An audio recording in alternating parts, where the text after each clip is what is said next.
ఇక ప్రముఖ యూట్యూబర్ నా అన్వేషణ అన్వేష్ పై Cyberabad cyber crime police station లో కేసు నమోదైంది. తెలంగాణ డీజీపీతో పాటు పలువురు ప్రముఖులపై తప్పుడు వ్యాఖ్యలు చేశాడనే అభియోగం అతనిపై నమోదైనట్లు సమాచారం. ప్రపంచ దేశాలని చుట్టేస్తూ ఆ వీడియోలను అప్లోడ్ చేస్తూ పాపులారిటీతో పాటు డబ్బులు సంపాదించుకుంటున్నాడు అన్వేష్.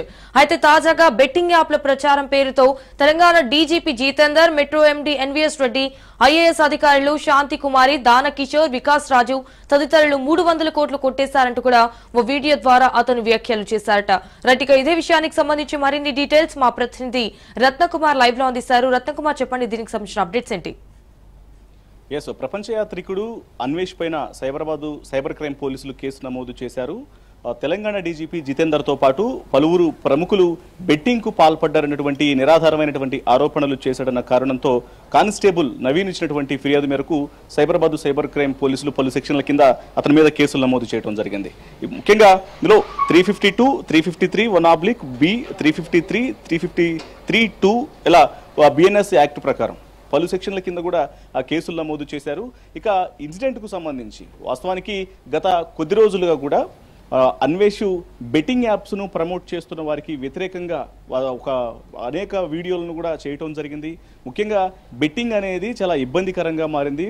ప్రతి ఒక్కళ్ళని బలి తీసుకుంటుంది. బెట్టింగ్ ప్రభావానికి గురయ్యి ముఖ్యంగా ఈ సోషల్ మీడియా ఇన్ఫ్లుయెన్సర్ల ముసుగులో ఉన్నటువంటి కొందరు వ్యక్తుల కారణంగా అనేక మంది బెట్టింగ్లకు పాల్పడుతున్నారు. బెట్టింగ్లు పాల్పడి జీవితాలను నాశనం చేసుకుని ఇబ్బందికరమైనటువంటి పరిస్థితులు తలెత్తుతున్నాయి. దీని మీద ఖచ్చితంగా కఠిన చర్యలు తీసుకోవాలంటూ గతంలో అనేక సందర్భాల్లో కూడా పలువురి పేర్లు కూడా మెన్షన్ చేయడం జరిగింది. అందులో భాగంగానే సోషల్ మీడియా ఇన్ఫ్లుయెన్సర్లు అయినటువంటి లోకల్ బాయ్ నాని కావచ్చు, బయ్యా సన్నీ యాదవ్ కావచ్చు, లేకపోతే ప్రస్తుతం సెలబ్రిటీలో బిగ్ బాస్ కి వచ్చినటువంటి కొంతమంది వ్యక్తులు ఎవరైతే ఉన్నారో సో వాళ్ళందరి పేర్లు, శివజ్యోతి లాంటి వ్యక్తి కావచ్చు, ఇట్లా ఆ సోషల్ మీడియాలో కొంత ఎక్కువ మంది ఫాలోవర్స్ ను కలిగి ఉన్నటువంటి వ్యక్తులు ఎక్కువ డబ్బులకు ఆశపడి బెట్టింగ్స్ ను ప్రమోట్ చేసేటువంటి వ్యవహారానికి సంబంధించి దీనికి వ్యతిరేకంగా తను ప్రచారం చేస్తూ ఉన్నాడు. వీళ్ళ మీద ఖచ్చితంగా కఠిన చర్యలు తీసుకోవాలంటూ అనేక వీడియోలను కూడా చేసినటువంటి పరిస్థితి ఉంది. గతంలో చూసినట్లయితే అటు ఐపీఎస్ సీనియర్ అధికారి సజ్జనార్ సైతం అతనితో సంభాషించినటువంటి వీడియోలు కూడా ఉన్నాయి. బెట్టింగ్ కు వ్యతిరేకంగా ప్రచారం చేస్తూ అవగాహన కల్పిస్తూ ఒక సోషల్ సర్వీస్ లాగా ప్రతి ఒక్కళ్ళు దీని మీద అవగాహన కలిగి ఉండాలన్నటువంటి ఉద్దేశంతోనే అతను సజ్జనార్తో కలిసి కూడా ఒక ముఖాముఖి నిర్వహించడం జరిగింది. అలాగే ఆ తర్వాత కూడా ఎవరెవరైతే ఇందులో కీలకంగా ఇన్వాల్వ్ అయినటువంటి వ్యక్తులు ఉన్నారో ఈ బెట్టింగ్ యాప్స్ ప్రమోషన్స్ కు సంబంధించి సో వాళ్ళందరి మీద కూడా తను ఒక చిన్నపాటి యుద్ధమే చేస్తూ ఉన్నాడు సోషల్ మీడియా వేదికగా తనకున్నటువంటి ఛానల్స్ ద్వారా. ప్రస్తుతం అతనికి 2 ఛానల్స్ ఉన్నాయి.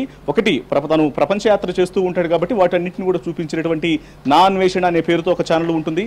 అలాగే తను వ్యక్తిగత విషయాలను షేర్ చేసుకోవడానికి తను ఏదైతే సమాచారం